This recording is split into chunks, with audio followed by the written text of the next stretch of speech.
Selamat pagi Bapak Ibu Jemaat yang dikasihi Tuhan. Sebelum kita memulai ibadah, kami bacakan Warta Jemaat GKI Pahlawan Minggu 6 September 2020. Kebaktian pada hari ini, Minggu 6 September 2020 dilayani oleh Pendeta Ciko Quitlim. Pembagian celengan persembahan syukur. Majelis Jemaat GKI Pahlawan kembali memberi kesempatan kepada anggota jemaat dan simpatisan untuk memberikan persembahan unduh-unduh tahun 2021 dalam bentuk celengan ataupun amplop. Bulan Agustus 2020 telah dibagikan celengan pada seluruh anggota dan simpatisan GKI Pahlawan. Melalui celengan tersebut, kita akan mengumpulkan persembahan syukur setiap hari. Bagi yang belum mendapatkan celengan bisa mengambil pada saat kebaktian di depan pintu masuk gereja atau menghubungi kantor gereja nanti akan diantar ke rumah-rumah. Kebaktian peneguhan dan pemberkatan pernikahan. Bila Tuhan menghendaki dan tidak ada surat keberatan yang sah masuk sampai tanggal 6 September 2020, maka pada hari Sabtu 12 September 2020 pukul 10 WIB, Majelis Jemaat GKI Pahlawan Magelang akan melayani kebaktian peneguhan dan pemberkatan pernikahan atas diri Saudara Gerald Reinhard Stephen, alamat Jalan Duku 3, 24, Perumahan Ngembik, Magelang, anggota Jemaat GKI Pahlawan Magelang. Dengan Saudari Lim Cindy, alamat Jalan A Karanganyar Gang 12 nomor 18 Jakarta, anggota Jemaat Gereja Kristen Karunia Indonesia. Kebaktian peneguhan dan pemberkatan pernikahan ini akan dilayani oleh Pendeta Ciko Quitlim. Mohon dukungan doa segenap anggota jemaat. Diberitahukan kepada segenap anggota jemaat GKI Pahlawan Magelang bahwa karena saat ini masih dalam rangka pencegahan penyebaran COVID-19, maka dalam kebaktian ini dimohon segenap anggota jemaat dan simpatisan dihimbau supaya mematuhi protokol kesehatan dan kebaktian hanya dilaksanakan satu kali, yaitu pukul 7.30. Demikian untuk menjadikan perhatian segenap anggota jemaat. Demikian warta lisan dan warta selengkapnya dapat saudara baca dalam warta jemaat yang sudah dikirim melalui grup WhatsApp GKI Pahlawan Magelang. Selamat datang dan selamat beribadah bersama. Kami sampaikan kepada para tamu, terlebih yang baru pertama kali berkunjung di gereja ini. Atas nama segenap jemaat GKI Pahlawan Magelang, kami mengucapkan terima kasih atas kunjungannya. Tuhan memberkati. Saat teduh bagi kita semua.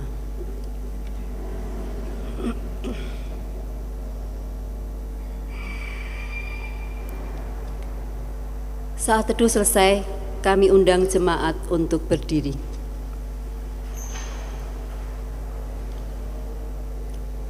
Jemaat yang dikasihi Tuhan, kita semua telah menerima dan merasakan kasih Tuhan yang begitu besar. Sebab hanya karena kasih-Nya, kita ada sebagaimana kita ada sekarang. Kita patut bersyukur kepada-Nya. Melalui ibadah ini, kita akan diajak untuk mengingat kembali kasih Tuhan, sekaligus belajar untuk juga mengasihi. Marilah kita memuji Dia.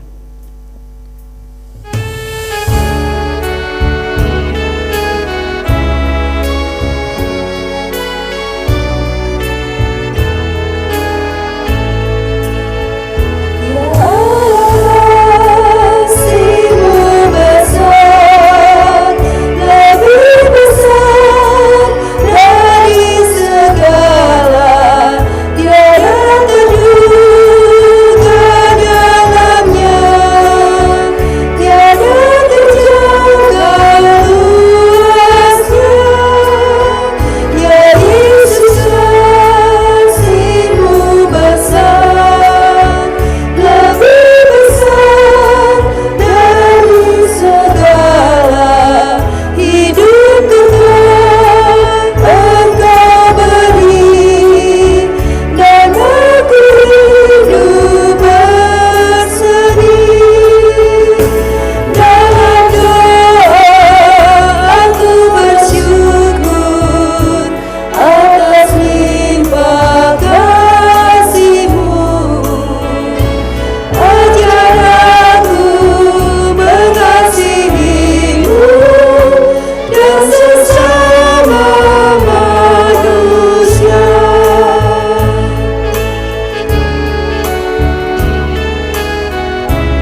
kasih-Mu besar, lebih besar dari segala, tiada terduga dalamnya, tiada terjangka luasnya.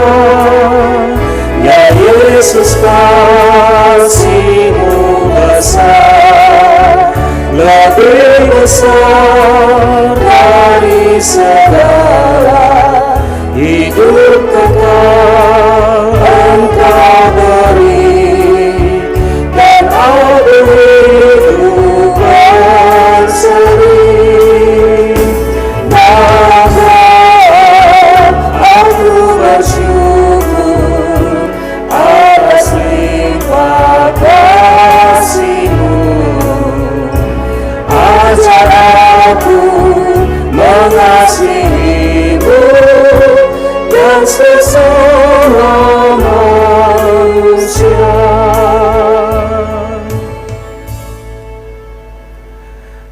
Kebaktian ini terjadi oleh karena pertolongan yang datang dari Tuhan Pencipta langit dan bumi. Amin.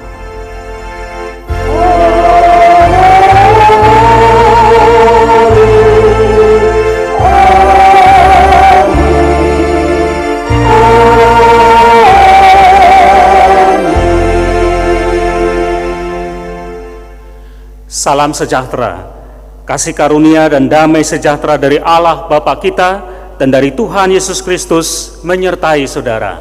Dan menyertai saudara juga.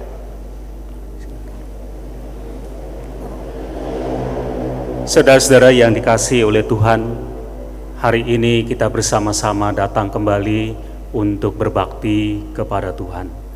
Di minggu yang pertama pada bulan September ini, kita terus boleh menghayati betapa besarnya kasih setia Tuhan dalam hidup kita.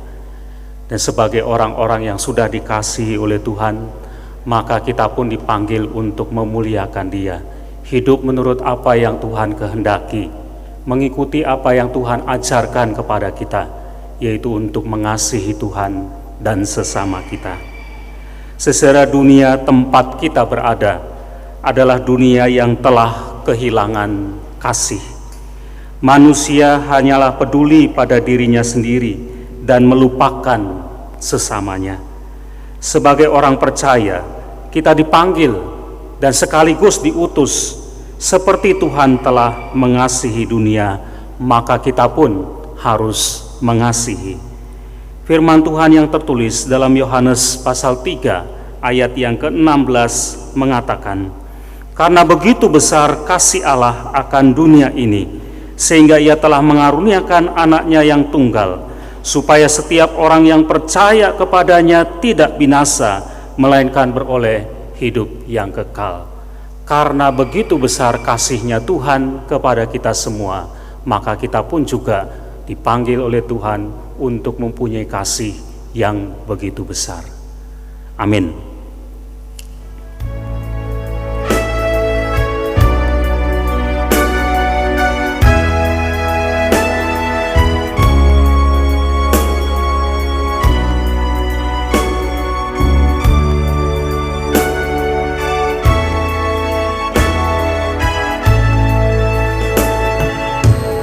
Jalan hidup yang lebar sempit, orang sering mengelak.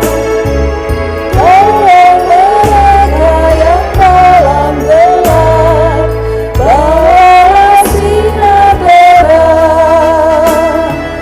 Pakailah aku jalan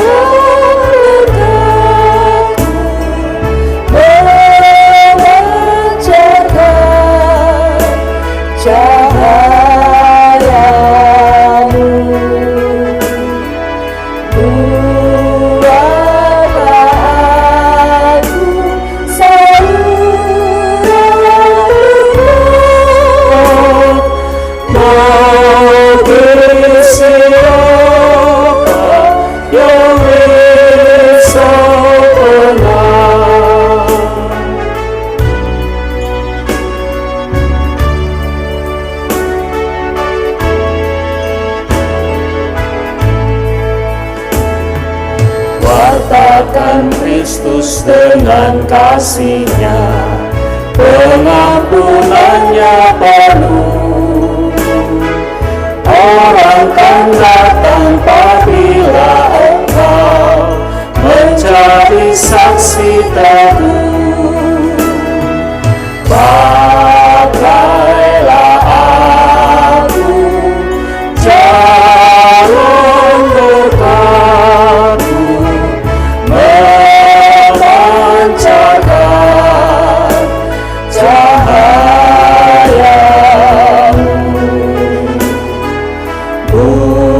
Buatlah aku saluran berkat bagi siapa yang risau berat.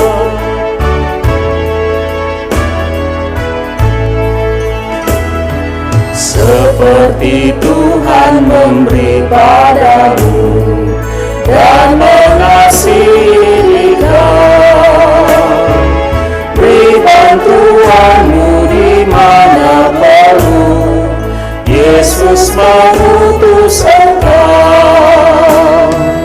Pakailah aku jarum berkat-Mu, memancarkan cahaya-Mu.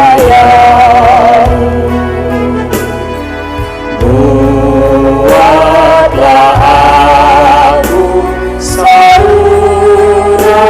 berkat bagi siapa yang risau berat.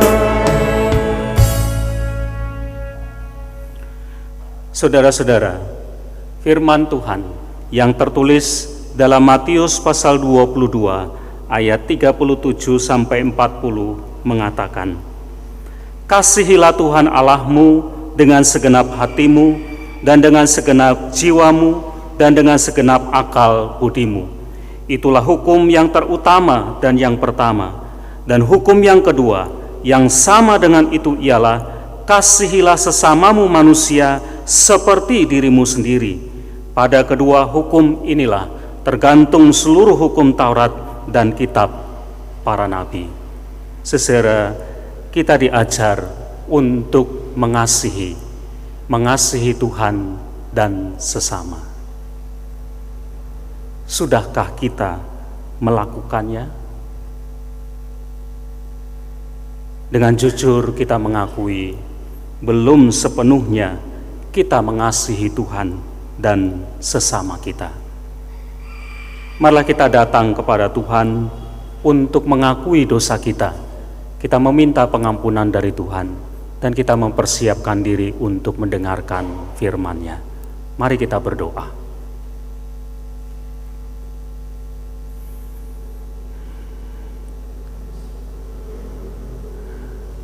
Bapa di surga, Engkau telah begitu besar mengasihi kami. Bahkan karena kasih-Mu, Engkau telah berkorban untuk kami semua. Sekarang sebagai orang-orang yang sudah dikasihi oleh Tuhan, Engkau menghendaki supaya kami juga hidup di dalam kasih-Mu, mengasihi Tuhan dan sesama kami. Tetapi ya Tuhan, sekarang kami datang untuk mengaku bahwa kami telah gagal untuk hidup di dalam kasih-Mu. Kami tidak bersungguh-sungguh untuk mengasihi Tuhan dan sesama kami. Pikiran kami, perkataan kami, perbuatan kami penuh dengan dosa. Kami datang mengakui semua di hadapan Tuhan. Kami menyesali dosa-dosa kami. Kami ingin bertobat, berbalik kembali kepada Tuhan. Karena itu ya Tuhan, kasihanilah kami orang-orang yang berdosa ini. Berikan anugerah pengampunan kepada kami, supaya kami dipulihkan oleh Tuhan. Tuntunlah kehidupan kami selanjutnya, agar kami boleh hidup baru di hadapan-Mu. Ampunilah kami yang berdosa ini ya Tuhan. Dan sekarang kami juga siap untuk bersama-sama diperbarui oleh Tuhan melalui firman Tuhan. Akan kami baca dan kami renungkan firman-Mu. Firman-Mu adalah tuntunan dalam hidup kami jikalau kami mau taat untuk mendengar dan melakukannya. Bersyukur untuk kesempatan ini, dan biarlah Roh Kudus bekerja untuk memampukan kami sehingga kami dapat mengerti kebenaran firman Tuhan ini dengan baik, dengan jelas.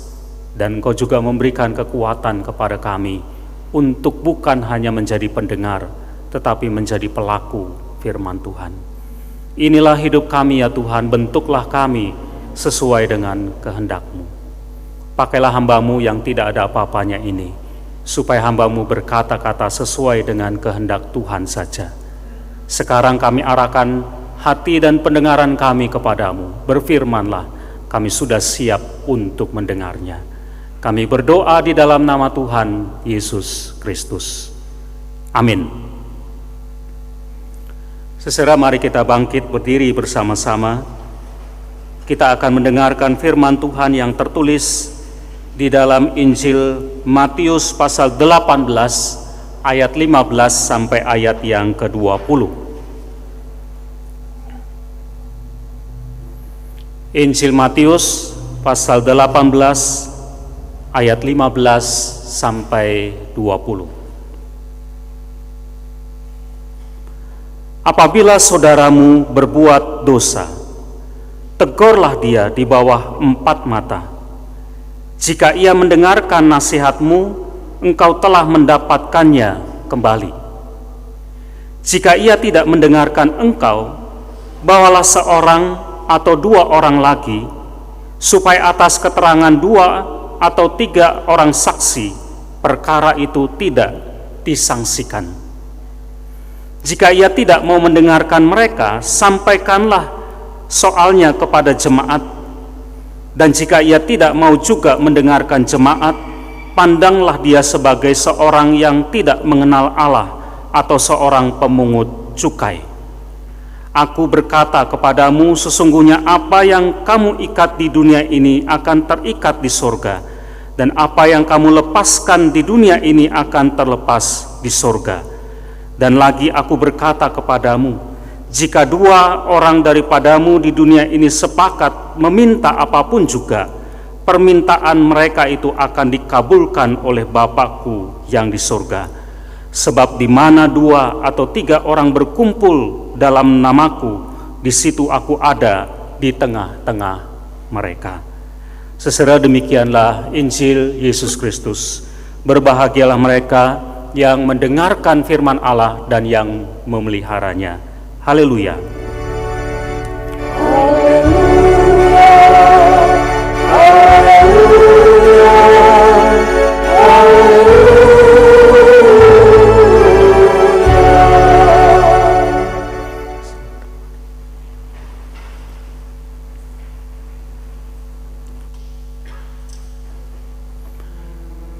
Saudara-saudara yang dikasihi oleh Tuhan,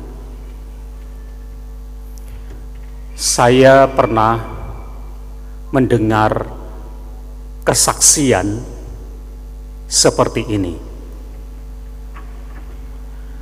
Suatu kali di salah satu sekolah SMA, ada seorang murid yang sangat nakal. Kenakalannya ini membuat dia jadi terkenal satu sekolahan. Kenakalannya ini dalam bentuk dia suka berkelahi dengan temannya, atau dia memalak itu apa? Meminta uang dari orang lain dengan paksa, atau dia membuli temannya, atau dia mengganggu kelas ketika guru sedang mengajar dan lain sebagainya. Itu bentuk kenakalannya. Saudara, atas apa yang dia lakukan ini, maka seringkali dia ditegur dengan keras. Berkali-kali dia dipanggil. Orang tuanya juga dipanggil ke sekolahan. Dia pernah juga diskors. Berkali-kali dia diancam. Kalau dia tetap seperti itu, maka dia akan dikeluarkan dari sekolah. Tetapi ternyata semua yang dia terima itu tidak membuat dia jera. Artinya dia tetap nakal, tidak berubah. Nah, saudara-saudara, di sekolah itu ada seorang guru yang peduli dan terbeban dengan murid yang nakal ini. Dia terbeban untuk menolong supaya anak ini bisa berubah menjadi orang yang baik. Yang dia lakukan adalah dia mendoakan anak ini. Selain itu, dia berupaya untuk mendekati anak ini, berinteraksi dengan anak ini. Karena apa? Karena tidak ada orang yang mau bergaul dengan anak ini. Dia mencoba untuk berinteraksi. Dia mengasihi anak ini, menganggap anak ini seperti anak kandungnya sendiri. Dan ketika mereka sudah mulai bisa mendekat, maka dengan cara yang ramah, dengan cara yang penuh kasih, sang guru mencoba untuk mengingatkan anak ini. Mula-mula memang diabaikan nasihat dari guru ini, tapi untungnya adalah melalui kedekatan ini sang guru bisa mengetahui bahwa ternyata anak ini menjadi nakal karena pola asuh yang salah di keluarganya, oleh karena dia kurang mendapatkan perhatian, oleh karena dia berada pada lingkungan yang salah. Saudara-saudara, tidak sebentar upaya untuk mendampingi dan menolong anak ini dilakukan, tetapi toh perlahan-lahan usaha itu berhasil. Anak ini juga berkat pendampingan dan kasih dari gurunya yang peduli dan terbeban itu, perlahan-lahan dia mulai berubah menjadi orang yang baik. Saudara, inilah yang saya dengar dari kesaksian seseorang. Ini benar-benar terjadi. Kita mau belajar apa, saudara, dari peristiwa ini, dari kesaksian ini? Kita bisa belajar seperti ini, saudara. Ketika ada orang kedapatan atau hidup di dalam dosa, ketika ada orang melakukan hal-hal yang salah, yang tidak benar, maka kita punya kecenderungan untuk menjadi orang yang tidak suka kepada dia. Kita menjadi orang yang tidak lagi menghormati dia. Kita tidak lagi mengasihi dia. Kadang-kadang kita bahkan memberikan stigma, memberikan cap-cap tertentu, penilaian tertentu. Oh, dia orang jahat, dia orang yang tidak baik, dia orang yang tidak benar. Kita kemudian mundur, tidak mau lagi berinteraksi dengan dia. Kita marah, kita jengkel.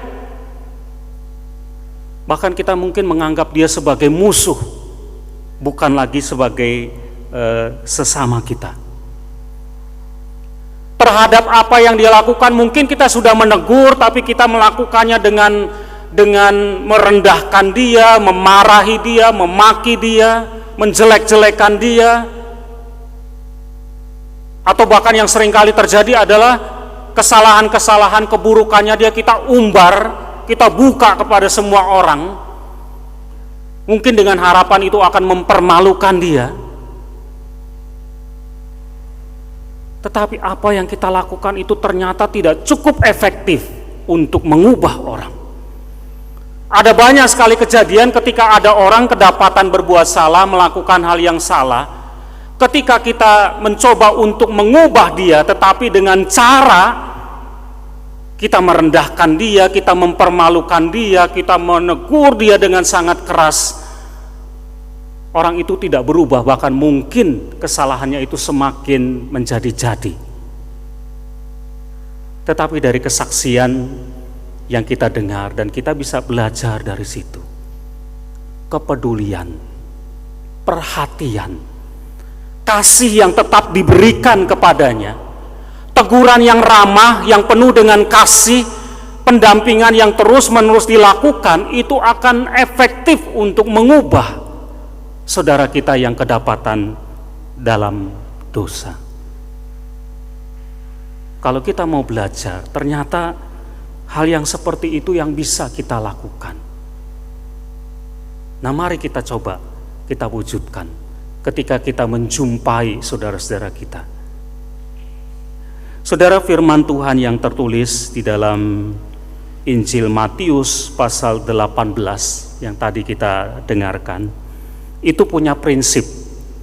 Prinsip dasarnya adalah perintah Tuhan, kasihilah sesamamu manusia seperti dirimu sendiri. Kasih yang Tuhan ajarkan itu adalah kasih yang tanpa syarat. Jadi apapun keadaan orang itu, apapun keadaan sesama kita, baik atau buruknya dia, benar atau tidaknya dia, kita diajar untuk tetap mengasihi dia. Itu yang Tuhan perintahkan kepada kita. Nah, karena itu saudara, dengan prinsip dasar mengasihi orang apapun keadaannya, maka kalau ada seseorang itu berbuat dosa, kita punya tugas, kita punya tanggung jawab. Untuk apa? Mengingatkan, menegur. Firman Tuhan mengawali kalimatnya itu dengan mengatakan, kalau saudaramu berbuat salah, tegurlah dia. Jadi kalau kita mendapati ada seorang saudara kita itu berbuat salah, kita tidak boleh masa bodoh, kita tidak boleh diam. Tanggung jawab kita sebagai saudaranya yang mengasihi dia adalah tegurlah dia, tegurlah dia.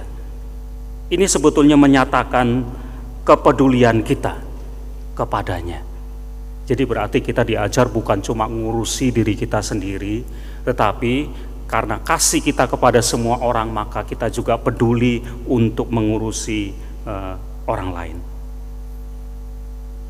Saudara, ini panggilan yang Tuhan ajarkan kepada kita, supaya kita itu mengingatkan kalau ada saudara kita berbuat salah. Selanjutnya saudara-saudara, tidak cukup memang cuma sekedar kasih yang kita nyatakan kepada dia. Ketika kita menegur, maka tegurlah dia dengan kasih, dan ada caranya di sini, ada metodenya di sini. Jadi saudara, memang ini bukan cuma sekedar metode, tetapi motifnya adalah supaya dia kembali, artinya supaya dia mengalami perubahan dalam hidupnya, dan kita melakukannya dengan kasih. Dikatakan di sini metodenya, prosesnya adalah ini proses kasih loh saudara. Kalau ada orang berbuat salah, maka yang pertama kamu lakukan, tegurlah dia 4 mata. 2 orang secara pribadi. Ngomong secara pribadi. Dari hati ke hati untuk mengingatkan dia.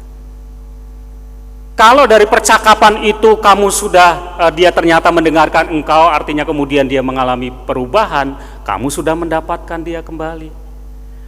Kalau ternyata dia tidak berubah, maka selanjutnya, ini proses berikutnya adalah panggillah 1 atau 2. Jelas disebut angkanya di sini, 1 atau 2, jangan banyak orang dulu. Untuk apa? Menjadi saksi, sehingga perkara ini tidak diragukan. Ini bukan gosip, ini bukan isu, tapi betul-betul karena ada saksinya, perkara ini adalah perkara yang benar. Kalau dia ternyata tidak mau mendengarkan juga setelah ada saksi, maka sampaikanlah ini kepada jemaat. Tujuannya bukan untuk mempermalukan dia, tetapi tujuannya adalah supaya jemaat mendukung, supaya jemaat mendoakan, dan supaya dia sadar bahwa persoalan dia yang mungkin dianggap sebagai persoalan pribadi itu bukan hanya masalah pribadi, Ini masalah kita bersama sebagai satu gereja. Kalaupun dia tidak mendengarkan, engkau juga walaupun sudah disampaikan kepada jemaat, maka engkau kemudian harus memandang dia sebagai orang yang berdosa atau sebagai pemungut cukai. Pemungut cukai itu dianggap orang berdosa ya. Tujuannya apa? Bukan tujuannya untuk membuang dia. Bukan. Jadi kalau dikatakan pandanglah dia sebagai orang yang berdosa, itu bukan untuk membuang dia, tetapi justru ketika kita tahu ada orang berdosa, kita akan menginjili dia, kita akan mengingatkan dia terus-menerus, mendoakan dia terus-menerus sampai dia berubah. Tidak ada proses dalam kehidupan kita bergereja di mana orang berdosa itu dibuang. Tidak ada. Yang ada adalah dia akan terus diinjili, dia akan terus diingatkan, dia terus didoakan. Sampai kapan? Sampai dia berbalik. Itu prosesnya. Maka kemudian firman Tuhan ini bicara tentang kehidupan bersama. Kehidupan bersama itu harus kompak. Kehidupan bersama itu harus jadi satu. Dan ketika orang mau hidup bersama, Tuhan hadir di situ. Itu intinya.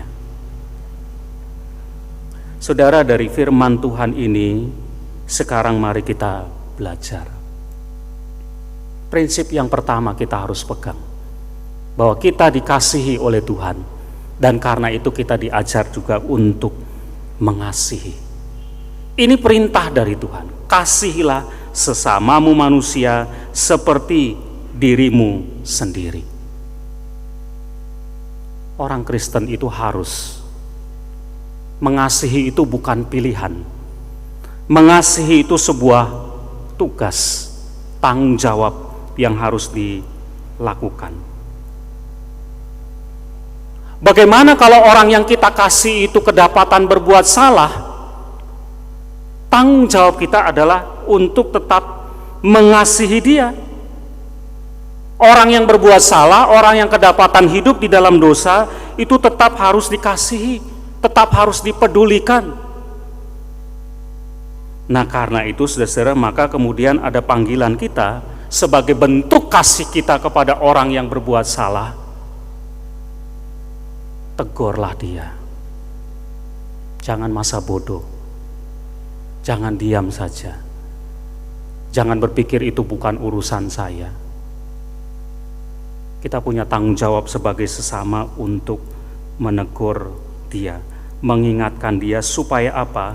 Tujuannya adalah supaya dia kembali, supaya dia tidak terus tersesat dan kemudian dia menjadi orang yang binasa. Tegur. Kalau ada orang salah, tidak apa-apa ditegur. Kalau menegur orang juga tidak usah sungkan. Ya, kalau menegur orang itu tidak usah sungkan. Tidak usah sungkan karena dia teman kita. Tidak usah sungkan karena dia saudara kita. Termasuk saya loh, Bapak Ibu ya. Kalau saya berbuat salah, Bapak Ibu menemukan bahwa saya kedapatan ada hal yang salah, tegurlah saya. Tidak usah sungkan. Tidak usah sungkan. Lebih baik ditegur gitu ya. Kenapa? Karena berarti kita diingatkan tuh. Ibaratnya kan kalau orang berbuat salah, dia sedang berjalan dan di depannya ada lubang itu. Kita menegur dia supaya dia tidak terus berjalan dan kemudian jatuh ke dalam lubang. Jadi kalau kita ditegur ketika kita berbuat salah, itu adalah untuk kebaikan kita juga. Makanya kalau saya salah ya tegur ya, supaya saya tidak jatuh ke dalam lubang. Kalau saya tidak mau mendengar, ditegur, saya bilang kalau perlu saya dikeplak itu loh. Keplaklah saya gitu ya, supaya saya sadar. Lebih baik itu dilakukan daripada jatuh. Begitu juga kita lakukan terhadap saudara kita. Kita perlu tanggung jawab untuk memberikan peneguran. Tetapi teguran itu harus dilakukan di dalam kasih. Karena kita mengasihi dia, karena kita terbeban, karena kita peduli kepada dia supaya dia tidak hilang, supaya dia kembali. Nah, karena itulah maka bentuk dari kasih kita yang menegur orang yang berbuat salah itu adalah, ya ini ada proses ini loh yang Tuhan ajarkan. 4 mata, kalau belum panggil saksi, kalau belum sampaikan pada jemaat, kalau belum dengar juga ya pandanglah dia sebagai orang berdosa yang harus terus-menerus diinjili supaya dia berbalik kembali kepada Tuhan. Artinya caranya juga harus baik ya, caranya juga harus benar. Kita sering mendengar kasus-kasus ketika ada orang berbuat salah, tetapi dia ditegur dengan cara yang salah, hasilnya tidak baik, ya justru mundur. Misalnya kayak dipermalukan semacam itu. Tidak. Prinsip dasarnya adalah kasih supaya dia berbalik kembali. Saudara, saya punya seorang teman pendeta. Dia bukan pendeta GKI. Dia punya kesaksian hidup seperti ini. Pada waktu kecil, hidupnya tidak bahagia. Dia hidup bersama dengan orang tua yang tidak memberikan perhatian, tapi keras. Dia seringkali menerima hukuman-hukuman secara fisik yang membuat dia terluka batinnya. Dia tumbuh sebagai seorang anak yang membenci orang tuanya dan satu kakak perempuannya. Dia tumbuh menjadi seorang anak yang nakal dan tidak takut pada siapapun. Beberapa kali katanya dia sempat mau bunuh diri karena dia menjalani kehidupan yang sangat keras. Tapi beruntungnya adalah dia punya seorang teman yang sangat baik, yang sangat mendukung. Ketika dia sedang terpuruk, ketika dia sedang lemah, temannya mendampingi, mendukung, menguatkan dia.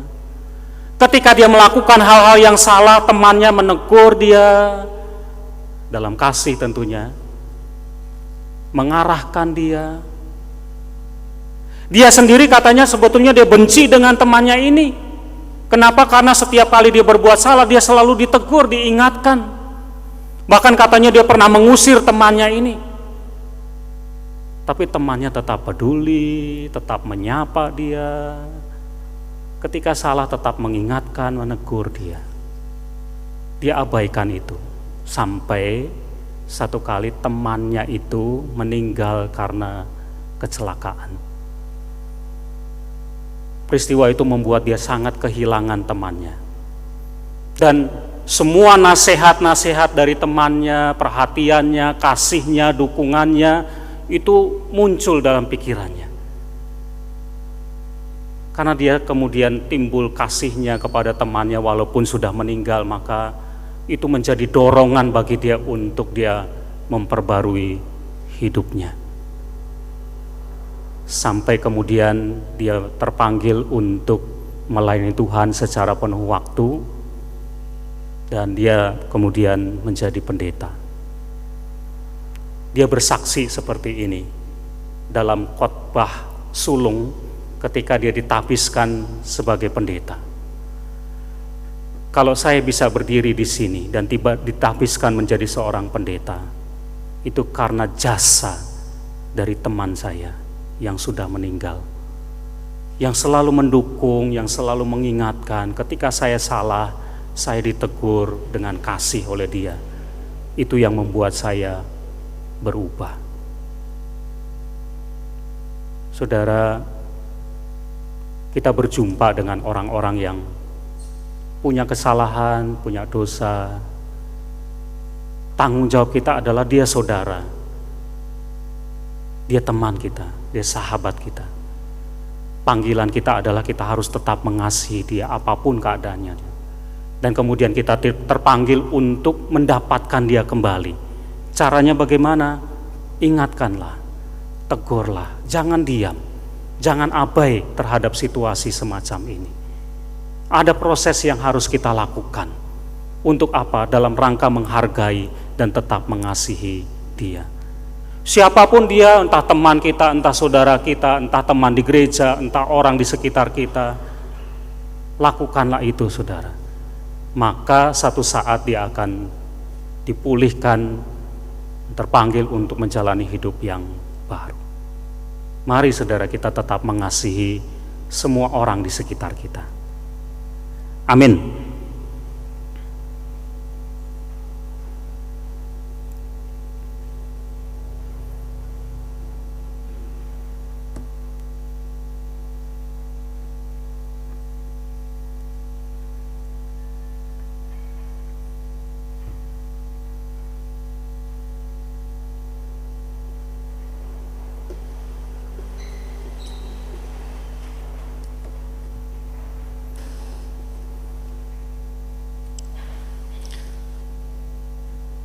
Bersama dengan umat Allah di masa lalu, masa kini, dan masa depan, marilah kita ikrarkan pengakuan iman kita sesuai dengan pengakuan iman rasuli demikian. Aku percaya kepada Allah Bapa yang Maha Kuasa, Khalik langit dan bumi, dan kepada Yesus Kristus, Anak yang tunggal Tuhan kita, yang dikandung dari Roh Kudus, lahir dari anak darah Maria, yang menderita sengsara di bawah pemerintahan Pontius Pilatus, disalibkan, mati dan dikuburkan, turun ke dalam kerajaan maut. Pada hari yang ketiga bangkit pula dari antara orang mati, naik ke surga, duduk di sebelah kanan Allah Bapa yang Maha Kuasa.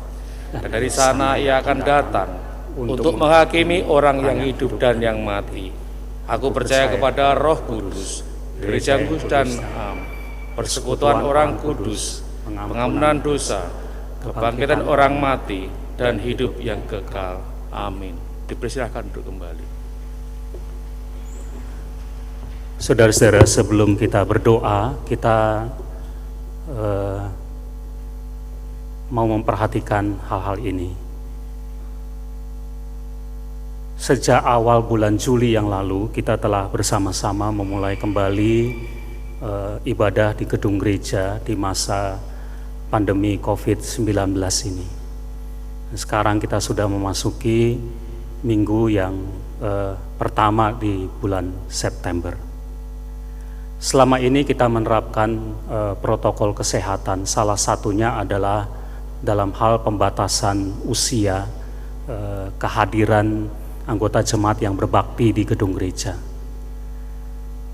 Kita menetapkan pada waktu itu usia yang kita harapkan dan kita perkenankan untuk hadir adalah 15 tahun ke atas, di bawah 60 tahun. Jadi itu batasannya ya, 15 ke atas, 60 ke bawah. Nah, memang pembatasan ini mau tidak mau membatasi anggota-anggota jemaat, baik mereka yang berusia muda di bawah 15 atau yang berusia lanjut di atas 60. Namun kami mendengar kerinduan dari anggota jemaat untuk mereka bisa beribadah di gedung gereja. Majelis sampai hari ini masih terus mempergumulkan hal ini. Apakah kita akan mulai membuka kesempatan ini dengan cara misalnya pembatasan usia itu akan diatur lagi supaya ini dapat memberikan kesempatan secara luas kepada anggota jemaat untuk berbakti. Misalnya usia 60 tahun itu batasan itu dianggap bisa ditingkatkan lagi menjadi 65 atau menjadi 70 tahun. Ini misalnya saja. Sekarang masih tetap dipergumulkan hal itu dengan harapan ya ini untuk kebaikan kita bersama. Kami berharap saudara juga bisa memberikan masukan, perhatian, usulan tentang hal ini. Intinya adalah kita akan tetap menjaga supaya mereka yang lemah, yang rentan terhadap penyakit untuk tetap terlindungi. Tapi di sisi yang lain kami juga bisa memahami kerinduan anggota jemaat untuk beribadah di gedung gereja. Mari kita terus dukung dalam doa, baik hal ini khususnya berkaitan dengan pembatasan usia maupun juga ya untuk kehidupan kita bersama supaya pandemi ini bisa berakhir. Mohon dukungan doa dari saudara supaya majelis juga bisa mengambil keputusan yang terbaik untuk kita semua. Demikian saudara yang kami sampaikan. Sekarang mari kita satukan hati, kita bersama-sama berdoa.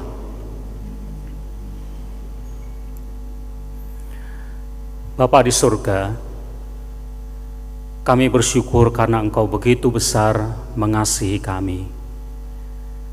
Dan Engkau juga mengutus kami, orang-orang yang telah dikasihi, untuk dapat mengasihi Tuhan dan sesama kami. Secara khusus dalam relasi kami dengan sesama kami, dengan orang-orang di sekitar kami. Tuhan juga memanggil kami supaya kami mengasihi setiap orang, apapun keberadaan mereka. Dan bentuk kasih kami adalah ketika kami peduli terhadap orang-orang yang hidup di dalam dosa, yang telah melakukan kesalahan. Engkau mengutus kami untuk kami dapat mengingatkan mereka di dalam kasih, dengan tujuan supaya mereka boleh berbalik kembali padamu. Tolonglah kami ya Tuhan supaya kami dapat mewujudkannya, agar kami dalam kehidupan kami bersama tetap terpelihara utuh dalam kasih Tuhan, dan kami boleh hidup benar di hadapan Tuhan. Bapa, kami berdoa untuk kehidupan kami bergereja, berkatilah kami ya Tuhan. Di tengah-tengah situasi dan keadaan yang seperti ini, biarlah gereja Tuhan tetap hidup di dalam persekutuan, kesaksian, pelayanan. Nama Tuhan jugalah yang dimuliakan. Berikan kami hikmat-Mu ya Tuhan, supaya kami dapat mengelola kehidupan kami, agar kami dapat menumbuhkan kehidupan kami bersama dengan baik. Kami berdoa untuk setiap pelayan Tuhan yang ada, berkatilah ya Tuhan. Kami tetap setia untuk melayani Tuhan. Kami doakan saudara-saudara kami yang sakit, berkatilah ya Tuhan, berikan kesembuhan untuk mereka. Saudara kami yang lanjut usia, Tuhan jagai kehidupan mereka, Tuhan jaga iman mereka. Kami berdoa untuk mereka yang bergumul dengan persoalan-persoalan hidup yang berat, persoalan ekonomi, persoalan keluarga. Tuhan berkatilah mereka. Juga bagi saudara kami yang undur, yang mengabaikan kehidupan imannya, ketuklah pintu hati mereka sehingga mereka boleh berbalik kembali kepadamu. Kami doakan situasi yang ada di sekeliling kami ketika pandemi COVID-19 ini masih terjadi. Kami berdoa untuk mereka yang sakit, yang mendapatkan perawatan, sembuhkanlah mereka ya Tuhan, jamahlah mereka. Bagi saudara kami yang berduka cita karena ada anggota keluarganya yang meninggal, hiburkanlah mereka ya Tuhan. Bagi pemerintah kami, mereka diberkati supaya mereka dapat mengelola keadaan ini dengan baik. Tuhan juga memberikan hikmat dan pertolongan bagi segala upaya untuk menemukan vaksin, menemukan penangkal bagi penyakit ini. Semua diberkati oleh Tuhan.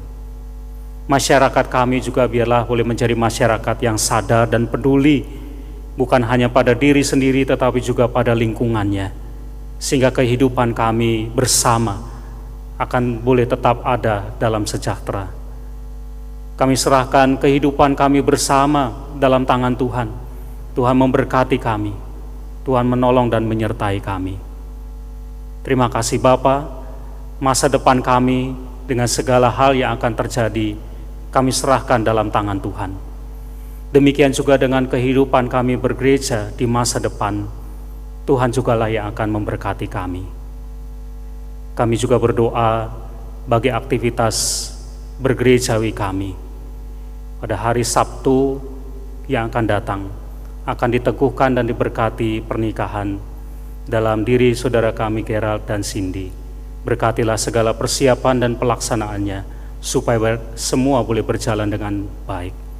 Terima kasih Bapa, kami serahkan masa depan kami yang ada di hadapan kami dalam tangan Tuhan, karena kami yakin dan percaya Tuhan menyertai kami semua. Terima kasih Bapa, dan sekarang kami ingin berdoa dengan doa yang Tuhan ajarkan kepada kami. Bapa kami yang di surga, dikuduskanlah namamu, datanglah kerajaan, jadilah kehendak-Mu di bumi seperti di surga. Berikanlah kami pada hari ini makanan kami yang secukupnya, dan ampunilah kami akan kesalahan kami, seperti kami juga mengampuni orang yang bersalah kepada kami. Dan janganlah membawa kami ke dalam pencobaan, tetapi lepaskanlah kami dari yang jahat, karena Engkaulah yang mempunyai kerajaan dan kuasa dan kemuliaan sampai selama-lamanya.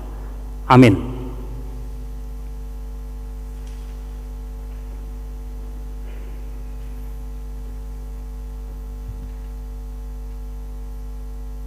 Seperti bangsa Israel yang dahulu disertai dengan tiang awan dan tiang api, kita pun menghayati penyertaan Tuhan dalam berbagai perkara kehidupan kita. Marilah kita nyatakan rasa syukur kita dengan memberi persembahan kepadanya, seperti pemazmur. Marilah kita juga mengatakan, nyanyikanlah mazmur bagi Tuhan, hai orang-orang yang dikasihinya, dan persembahkanlah syukur kepada namanya yang kudus. Mari kita persembahkan syukur kepadanya.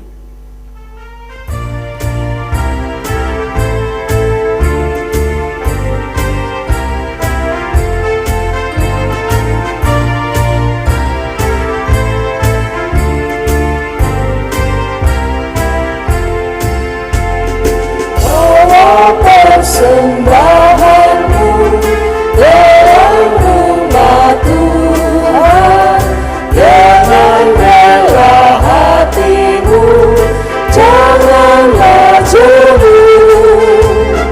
Bawa persembahanmu, bawa dengan seru, bawa persembahanmu, tanda sukacitamu, bawa persembahanmu, ucaplah syukur. Jemaat diundang bangkit berdiri. Mari kita bersatu di dalam doa. Tuhan Yesus, kami sungguh mengucap syukur atas segala kasih dan berkat Tuhan yang kami rasakan sepanjang kehidupan kami. Dan saat ini kami mengucap syukur atas segala berkat Tuhan dengan persembahan yang kami bawa pagi hari ini. Dan Tuhan, biarlah persembahan ini boleh Tuhan kuduskan dan bermanfaat untuk pelayanan kami di gereja ini. Dan kiranya Tuhan memberikan hikmat dan kebijaksanaan kepada majelis yang mengelola persembahan ini. Terima kasih Tuhan Yesus, di dalam nama Tuhan Yesus kami sudah berdoa. Amin.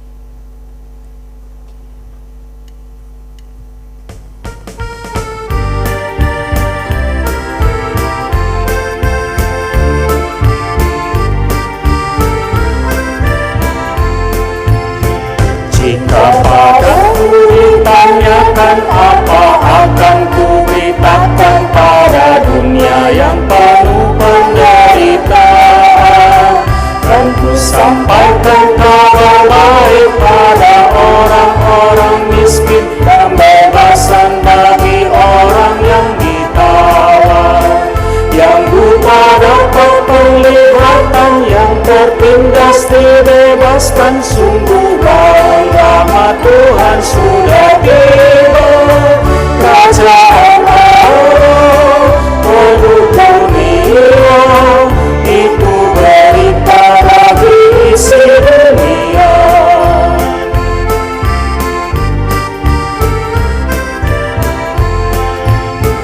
Jika padaku ditanyakan apa akan ku sampaikan pada dunia yang penuh dengan cobaan, bersaksi dengan kata tapi juga dengan karya, menyampaikan kasih Allah yang sejati. Telah tersedia bagi kita pengampunan dan anugerah, keselamatan dalam Kristus Putra.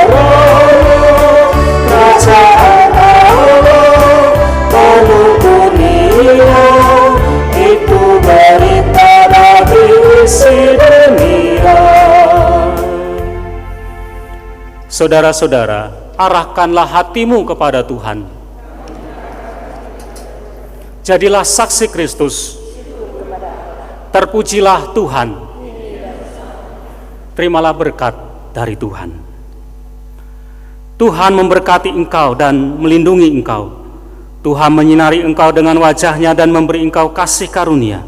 Tuhan menghadapkan wajah-Nya kepadamu dan memberi engkau damai sejahtera. Amin.